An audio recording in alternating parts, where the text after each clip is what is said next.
Let's discuss the concept of God in Islam. And the best reply that any Muslim can give you regarding the concept of God in Islam is quote to you Surah Ikhlas, chapter number 112, verse number 1 to 4, which says, Kul huwa Allahu ahad. Say He's Allah one and only. Allahu samad.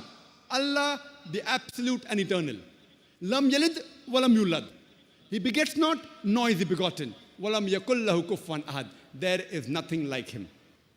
This is a four-line definition of Allah subhanahu wa ta'ala, of Almighty God, given in the glorious Quran. If any person says that so-and-so entity is God, if that entity fits in this four-line definition, we Muslims have got no objection in accepting that person as God. The first is, Qul huwa Allahu ahad. Say He is Allah, one and only. Allahu samad. Allah, the absolute and eternal. Samad cannot be described in the English language.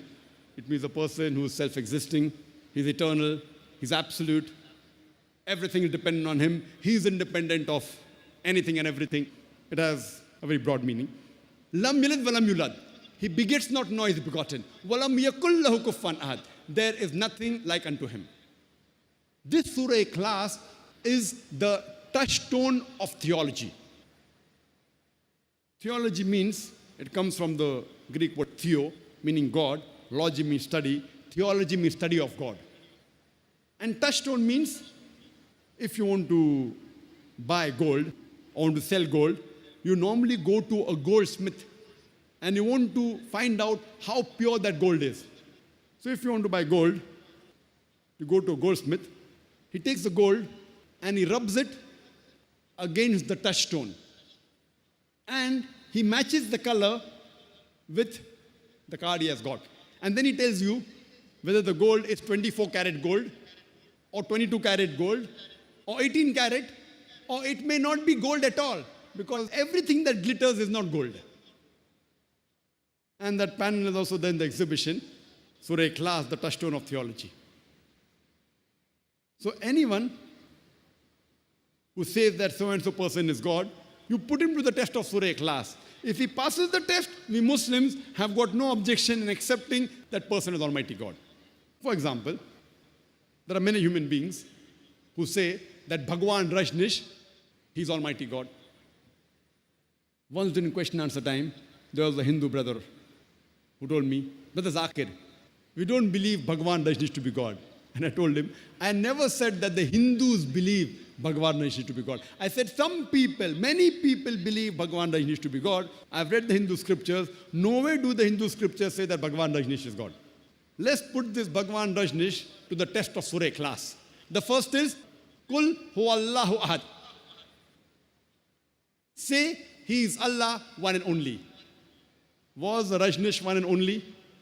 Was he the only human being who has claimed to be God? There are many, hundreds. And in this country of ours, in India, there are thousands of men who have claimed to be God. But a Rajnish Bhakt will say, no, he is unique. Let's go to the next test. Allahu samad. Allah, the absolute and eternal.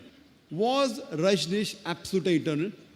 When you read his autobiography, it's mentioned in the autobiography of Rajnish that he was suffering from diabetes mellitus, from asthma, from chronic backache.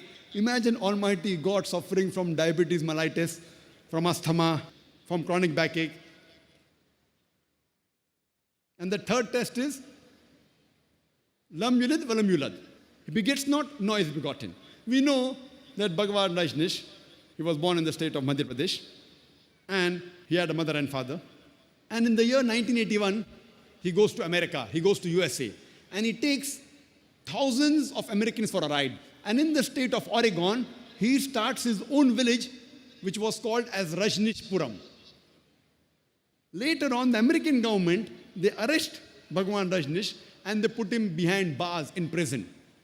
And Bhagwan Rajnish says that the American government gave me slow poisoning. Imagine Almighty God being slow poisoned. And in 1985, the American government kick Bhagwan Rajneesh out of USA, and he comes back to India and goes back to the city of Pune in Maharashtra, the state where I come from. And he goes back to his old center and gives it the name the Osho Commune.